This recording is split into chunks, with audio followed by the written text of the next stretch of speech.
जय हिंद। आज ऑब्जेक्टिव बता रहे हैं, मैथ का ऑब्जेक्टिव। देखो ये मैथ का ऑब्जेक्टिव जो बता रहे हैं इसी से परीक्षा में रहेगा, 100% है, समझा। इसीलिए इसको जो बता रहे हैं उसको ध्यान से समझते चलो। 50 ऑब्जेक्टिव बनाना है 100 में से, और यह सीरीज चलते रहेगा मैथ का ऑब्जेक्टिव के लिए। करा क्या कि अब देखो आगे देखो, करा दो प्रतिच्छेदी वृत्त की उभयनिष्ठ स्पर्श रेखा की संख्या कितना होगा। दो वृत्त है जो एक दूसरे को प्रतिच्छेद कर रहा है, समझा। तो करा इस पर कितना उभयनिष्ठ स्पर्श रेखा हो सकता है। दो वृत्त इस तरह से, यह दो वृत्त हुआ, यह प्रक्षेद कर रहा है। अब इस पर कितना उभयनिष्ठ स्पर्श रेखा हो सकता है। करा उभयनिष्ठ मतलब दोनों पे हो, 0 है, 2 है, 1 है, क्या होगा, तो 2 होगा। एक स्पर्श रेखा ऐसे खींच सकते हैं इधर से और इधर से। अब उसके बाद जो है यह नहीं होगा, यही दो स्पर्श रेखा क्या है, उभयनिष्ठ है ना।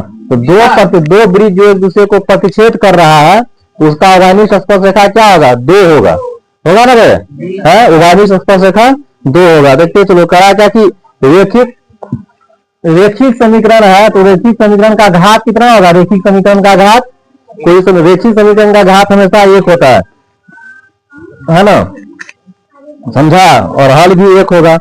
कह रहा क्या कि किसी पासे को फेंकने पर सम संख्या आने की प्रायिकता बताए थे। पासा फेंकेंगे तो सम संख्या या विषम संख्या दोनों का योग आने की प्रायिकता क्या आता है, 1/2। सम आने का भी 1/2, विषम आने का भी 1/2 पासा फेंकने पर, है ना। कहा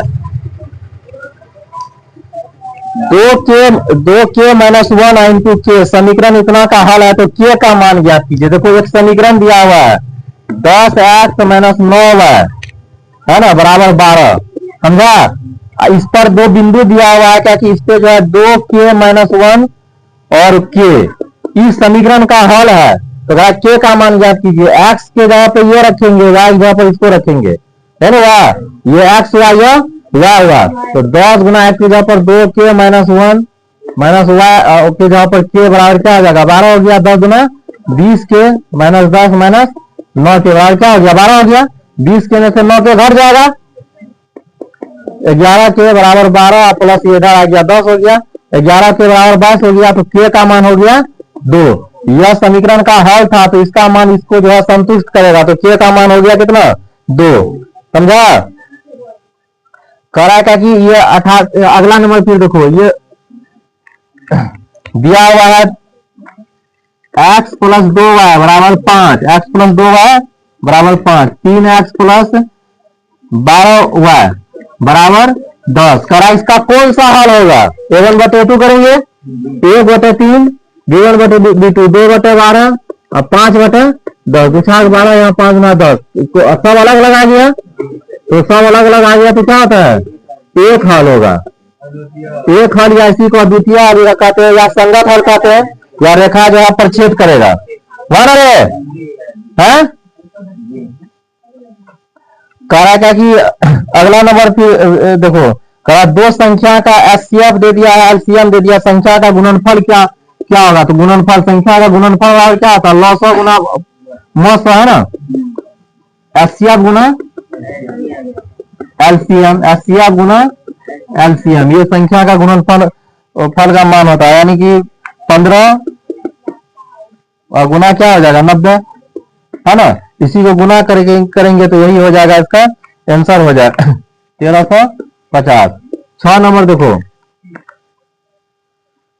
करा यदि दो समरूप त्रिभुज का क्षेत्रफल दे दिया तो इसके संगत भुजा का, देखो यह थ्योरम होता है, दो समरूप त्रिभुज है, उदय बताए। देखो दो समरूप त्रिभुज है, A B C D E F, रहता ही है परीक्षा का। इसका क्षेत्रफल का अनुपात दे दिया तो इसके भुजा का क्या अनुपात होता है, तो इसका सूत्र होता है त्रिभुज ए बी सी का क्षेत्रफल, एरिया त्रिभुज ए बी सी बटे एरिया त्रिभुज डी ई एफ। क्षेत्रफल का अनुपात संगत भुजा के वर्ग के अनुपात में होता है, बराबर होता है। संगत भुजा यानी कि ए बी बटे डी का स्क्वायर, है ना, ये सूत्र होता है। यदि क्षेत्रफल देगा तो संगत भुजा का स्क्वायर करके होगा, अब परिमाप दे देगा तो भुजा के अनुपात के बराबर होता है, स्क्वायर नहीं होगा, समझा। तो क्षेत्रफल ए बी बटे डी या बी सी बटे ई एफ या ए सी बटे डी एफ, है ना। तो ये क्षेत्रफल का अनुपात दे दिया है, कितना दिया है, 64/121 या 64/121 तो यही पूछ रहा है, संगत भुजा का अनुपात इसका क्या हो जाएगा, इसे स्क्वायर है तो ये क्या हो जाएगा, स्क्वायर इधर आ जाएगा, आएगा ना। तो AB बटे डी बराबर 64 बटे 121 का वर्गमूल हो जाएगा, ये हो गया 8 बटे 11, 8 बटे 11 रहता है, यह फिक्स है यह। और ऐसे जो भी पढ़ा रहे हैं यही जो इसी से रहेगा परीक्षा में, समझ गया। इसीलिए इसको जो है जितना ऑब्जेक्टिव है ध्यान से देखते जाएगा।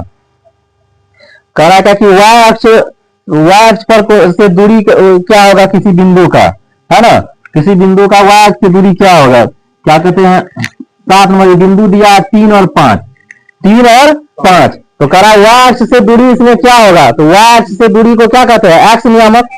y अक्ष से दूरी क्या होता है, x नियामक। तो x नियामक जो 3 है ना, यही हो गया y अक्ष से दूरी, ना होगा रे, कल बताया ना, y अक्ष से दूरी होगा तो क्या होगा, x नियामक, x अक्ष से दूरी होगा तो y नियामक, समझा। तो y नियामक x नियामक पूछ रहा था, 3 हो गया। कह रहा था कि अगला नंबर है, बिंदु दे दिया है -6 8, कह रहा मूल बिंदु से दूरी क्या होगा, मूल बिंदु से दूरी, तो मूल बिंदु से दूरी निकालना है तो 6 का स्क्वायर और 8 का स्क्वायर करके रूट करेंगे, है ना। 6 36 64 हो गया, 100 का कितना हो गया, 10 हो गया ना, हो यार है। मूल बिंदु से दूरी होगा तो उसका स्क्वायर करके कर देंगे। कह रहा था कि दिया √10 गुना √15, कह रहा था कि यह इसका मान क्या होगा, तो √10 गुना √15, तो √10 होगा 5 गुना 2 हो जाएगा, और 15 5 गुना 3 हो गया, तो 5√6, सही हो गया, 5√6, समझा।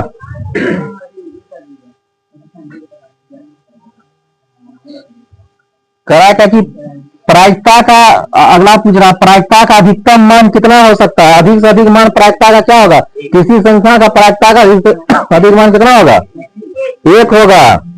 0 से बड़ा और 1 या 1 के बराबर होता रहता है ना, प्रायिकता 1 से अधिक कभी नहीं होगा, न ही 0 से छोटा भी होगा, समझा रहे। अगला नंबर देखो, करा sine square 18 plus sine square 72, इसका मान पूछ रहा है क्या होगा, है ना। तो ऐसे इसका मान ध्यान में रखना है कि एक होगा, कैसे एक होगा, तो साइन स्क्वायर 18 तो 90 माइनस 72 कर देंगे, और साइन स्क्वायर 72, 90 में से 72 घट गया था, क्या कहते हैं 18 लाना है, ये 72 हो गया, तो साइन 90 माइनस थीटा हो गया, कोस थीटा हो जाएगा, कोस 72 और साइन 72 बराबर 1 हो गया। Sine square theta cos square theta क्या होता है, 1 होता है ना, तो इसका मान हो जाएगा कितना, 1 हो जाएगा, है ना। कह रहा था कि 8 सेक स्क्वायर थीटा और माइनस 8 टेन स्क्वायर थीटा, इसका मान क्या होगा, तो 8 कॉमन हो जाएगा, और sec square theta tan square theta का मान 1 हो गया, इसका मान क्या हो जाएगा, 1 हो जाएगा, ना, ये 8 हो जाएगा, 1 कहते हैं 8 गुना 8 हो गया, समझा। कह रहा था कि इनमें से कौन सा संख्या अपरिमेय है, अपरिमेय इसमें से कौन सा संख्या होगा, कह रहा है √9 दिया हुआ है, √20 दिया हुआ है ना, √25 दिया हुआ है, √49 दिया हुआ है, कौन सा अपरिमेय है, तो √20 अपरिमेय है, इसका रूट नहीं निकलेगा, पूरा निकलेगा, नहीं निकलेगा, इसका 3 होगा, इसका 5 होगा, इसका 7 होगा, इसका पूरा रूट नहीं निकलेगा, तो यही हो गया अपरिमेय, होगा ना परिमेय। कराया था कि कौन आधार संख्या 8 9 11 15 11 क्या आधार संख्या है, जो किसी से नहीं कटता, वो हो गया आधार संख्या हो गया, है ना, समझा। कह रहा था कि ax square plus bx plus c बराबर 0 का मूल कब समान होगा, कह रहा है इसका मूल कब समान होगा, जब विविधकर बराबर होता है, b स्क्वायर माइनस 4ac, विविधकर बराबर 0 हो जाएगा, तो b स्क्वायर बराबर 4ac हो जाए, इसका d का मान होता है b स्क्वायर 4ac, जब d के बराबर 0 होता है तो मूल क्या होगा, समान हो जाएगा, समझा। अगला नंबर में फिर कहा वही बी स्क्वायर 4ac को क्या कहा जाता है, तो विवेचक कहा जाता है, क्या कहा जाता है, विवेचक कहा जाता है, बी स्क्वायर 4ac को, इस यहाँ लिखा हुआ विविधकर, इसी को विवेचक या विविधकर कहा जाता है ना रे, हाँ, बी स्क्वायर 4ac को कहा जाता है विवेचक या विविधकर कहा जाता है। करा क्या कि निम्न में से कौन सी किसी घटना की प्रायिकता नहीं हो सकता, तो बोले घटना का प्रायिकता जो है 1.1 नहीं हो सकता है, क्योंकि क्या होगा 0 से 1 से बड़ा हो गया, है ना, घटना का प्रायिकता हमेशा 0 से 1 के बीच नहीं होता है, यह घटना का प्रायिकता। कह रहा है क्या कि बाहरी बिंदु से खींची गई स्पर्श रेखा की लंबाई क्या होती है, क्या होगी, बाहरी बिंदु से खींचा गया स्पर्श रेखा की लंबाई ये बाहरी वृत्त है, इस पर बाहरी बिंदु से यह स्पर्श रेखा 200 खींचा गया है, तो ये क्या होगा, दोनों स्पर्श रेखा बराबर होगा, है ना, बराबर। जितना बड़ा ये होगा उतना बड़ा, बाहरी बिंदु से खींचा गया स्पर्श रेखा की लंबाई बराबर होती है, समझा। बाहरी बिंदु से स्पर्श रेखा की लंबाई जो होती है वो दोनों क्या होगा, बराबर होगा। कहा सभी वृत्त क्या होगा, सभी वृत्त क्या होगा, समरूप होगा। सबका रूप एक है तो समरूप हो गया, सभी वृत्त होगा ना, समरूप हो गया सभी वृत्त। कहा पासा फेंकने पर 5 आने की प्रायिकता क्या है, 5 जो है पासा में एक ही बार है तो 5 आने की प्रायिकता 1/6 हो जाएगा, है ना। पासा फेंकने पर 5 आने की प्रायिकता क्या होगा, 1/6, है ना। सम संख्या आने की प्रायिकता 1/2, विषम संख्या आने की प्रायिकता 1/2, और कोई भी संख्या 5 आने का, 4 आने का, 3 आने का, 2 आने का, 1 आने का, सबका प्रायिकता क्या होगा, 1/6 होगा ना रे। करा क्या कि एपी दे दिया अगला 3 माइनस 1/2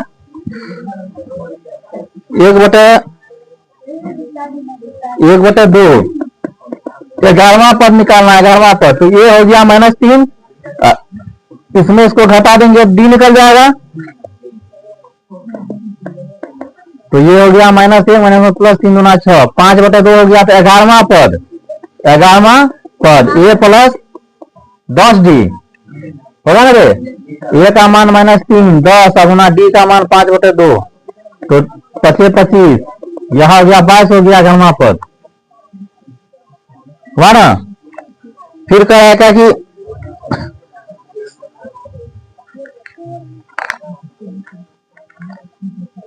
10, 10, 7, 4, 30वां पद इसका पूछ रहा है कि कितना होगा 30वां पद, तो यही होगा, ए का मान 10 है, डी का मान 7 - 10 क्या हो गया -3, 30वां पद क्या होगा, ए प्लस 29d है, ए का मान 10 और प्लस 29 और डी का मान -3, 10 29 क्या 87 हो गया, 77 हो गया 30वां पद, हुआ ना है।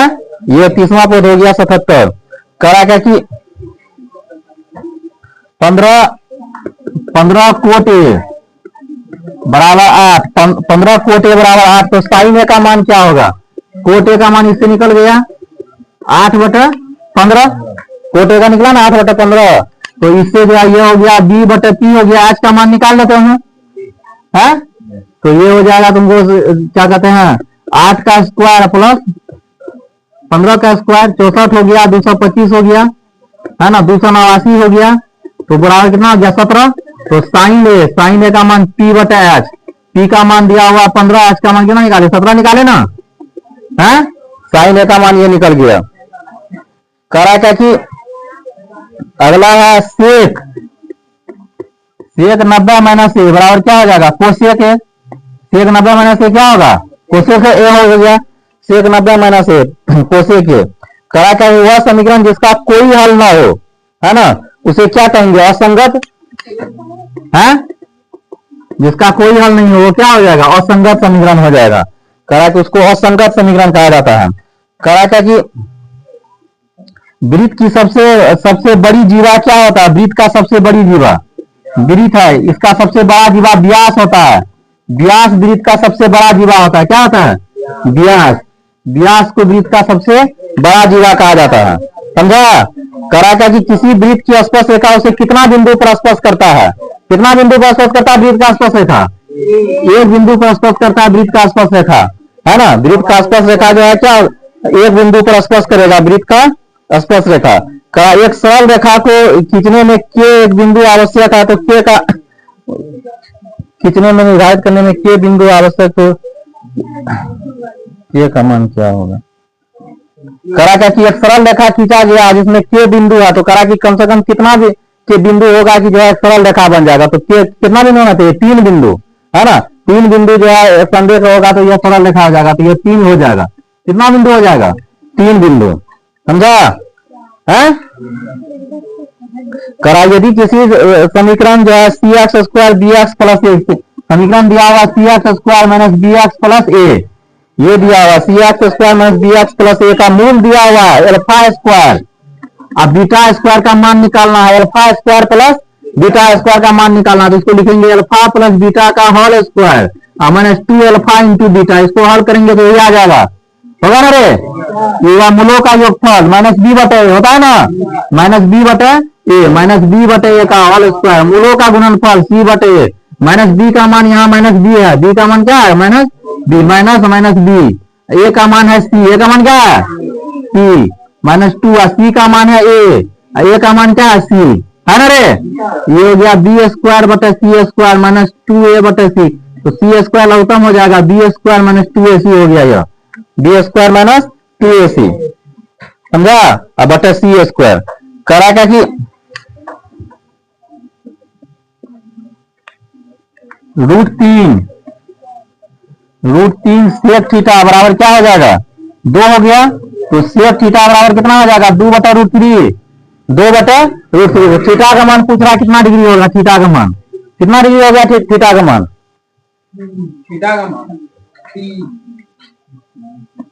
30 डिग्री हो गया, है ना। 34 नंबर देखो, कह कि 1 plus coat square 1 plus coat square अब बटे 1 plus ten square 1 plus ten square 1 plus coat square हो गया, तो ये हो गया क्या 1 प्लस कोट स्क्वायर बराबर क्या हो जाएगा कोसेक स्क्वायर, और 1 प्लस टेन स्क्वायर बराबर क्या आ जाएगा सेक स्क्वायर थीटा हो गया, कोसेक स्क्वायर हो गया 1 बटे साइन, सेक का 1 बटे कोस, कोस ऊपर चला जाएगा तो कोस बटे साइन क्या आ जाएगा कोट स्क्वायर थीटा, इसका मान क्या आ जाएगा cot square theta, cot square theta सी नंबर हो जाएगा इसका आंसर, क्या होगा कोट स्क्वायर थीटा, समझा। करा एक अर्धवृत्त का परिमाप दिया हुआ है 36 दिया होता है, इसका त्रिज्या कितना होगा 24 नंबर देखो, है ना, अर्धवृत्त है, समझा, अर्धवृत्त है, अर्धवृत्त का जो आप ये हाँ अर्धवृत्त है, इसका परिमाप ये अर्धवृत्त हो गया, है ना, इसका परिमाप निकालना, तो परिमाप होता है पाई आर प्लस 2r ना होगा, पाई आर प्लस 2r, ये परिमाप होता है अर्धवृत्त का, बराबर 36 दिया है, क्या दिया है, तो r का मान निकालना पाई प्लस 2 36 हो गया, है, तो पाई का मान 22/7 प्लस 2 यहाँ 2 हो गया, बराबर क्या हो गया 36 हो गया, तो यहाँ हो जाएगा तुमको 7 एलसीएम हो जाएगा 22 और 7 गुना 14 हो जाएगा 36 हो गया, यहाँ भी 36 हो गया, 36/7 बराबर क्या हो गया 36 कट गया, तो r का मान कितना हो गया 7 हो गया, और वृत्त का परिमाप ये होता है पाई आर प्लस 2r, समझा, फिर पाई आर जो है वो जो है परिमाप में होता है, फिर वो हो गया अर्ध परिधि, है, परिमाप मतलब हुआ ये पूरा ऐसे लेना है पाई आर प्लस 2r, तो r का मान कितना हो जाएगा 7 हो जाएगा, समझा।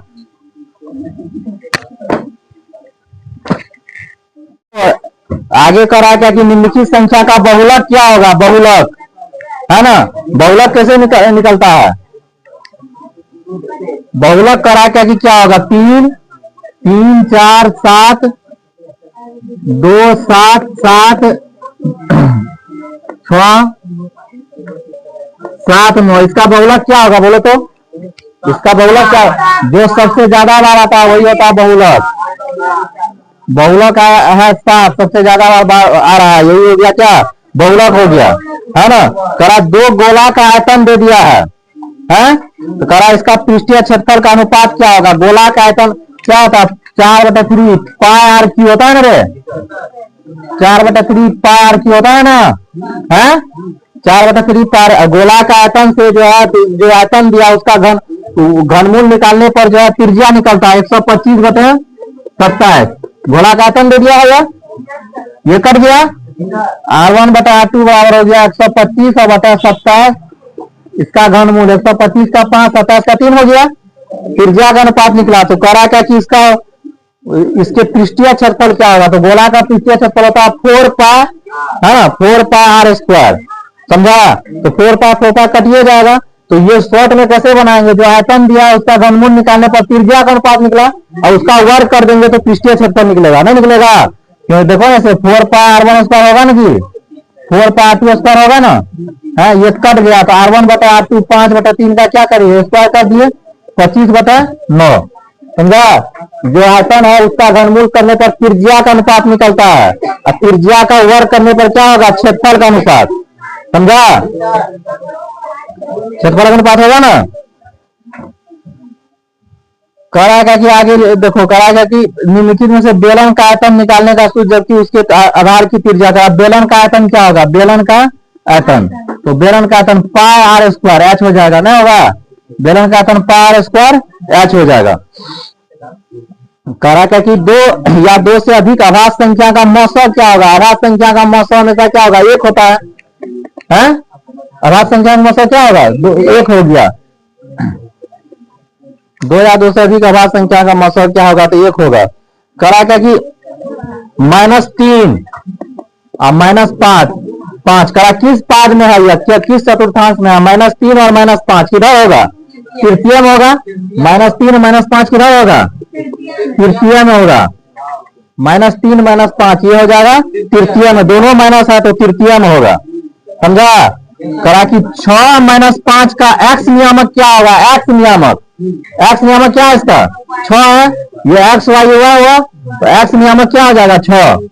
एक्स नियामक 6 हो गया। एक्स नियामक, एक्स नियामक 6 हो गया।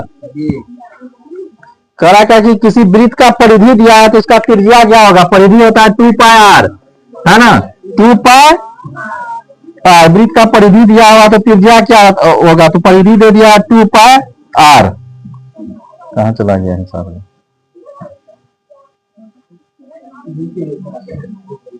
कहाँ हिसाब चला गया?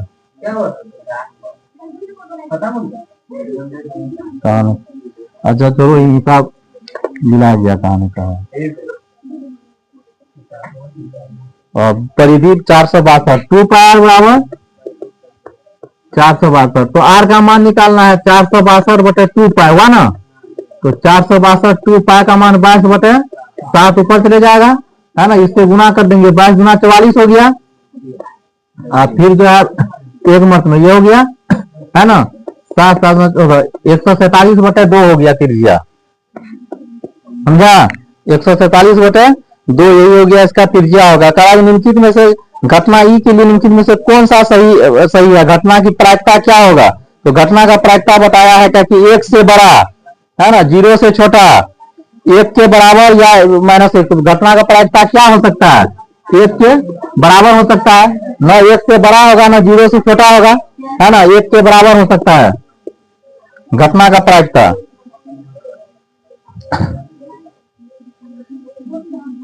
करा कि 1 से लेके 100 तक सभी प्राकृतिक संख्या का योग कितना होगा? 1 से लेके 100 तक प्राकृतिक संख्या का, इसका सूत्र होता है n × n + 1/2, होता है ना? n का मान यही 100 हुआ, 100 + 1/2, 100 गुना 101/2, 50 हो गया। 5 0 5 50, ये कितना हो गया इसका आंसर? इसका 50 हो गया प्राकृतिक संख्या का योग, समझा? है? कराएगा कि अगला देखो,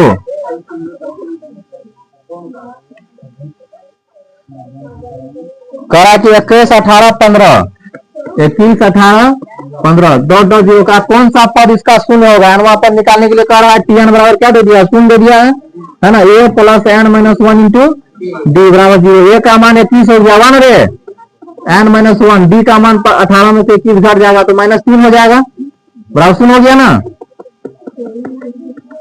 -21, 7 या 21, तो n बराबर 7 + 1, n का मान क्या हो गया? 8 हो गया, हुआ ना? 46 नंबर देखो अगला।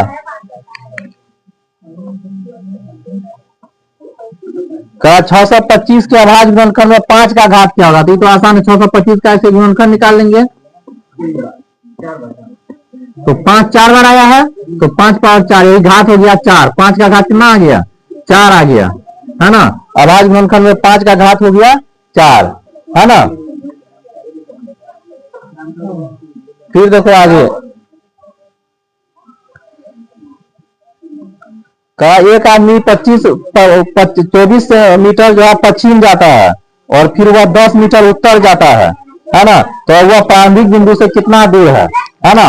ये जो है कहा कि 24 मीटर पश्चिम जाता है, ये हुआ उत्तर, ये दक्षिण, यह पूरब, यह पश्चिम। इधर गया 24 मीटर पश्चिम गया, इधर आ गया 24 मीटर, और फिर कह रहा क्या कि 10 मीटर उत्तर जाता है, यानी कि ऊपर चले जाएगा 10 मीटर, ऐसे यहाँ आ गया, है ना? तो कहा यहाँ चलना शुरू किया तो यही दूरी निकालना है, ये जो दूरी देख रहे हैं तो ये क्या आ जाएगा, कर्ण हो जाएगा, होगा ना। तो 24 का स्क्वायर और 24 का स्क्वायर प्लस 10 का स्क्वायर, 576 प्लस 100, 676 हो गया, कितना 26 हो गया है।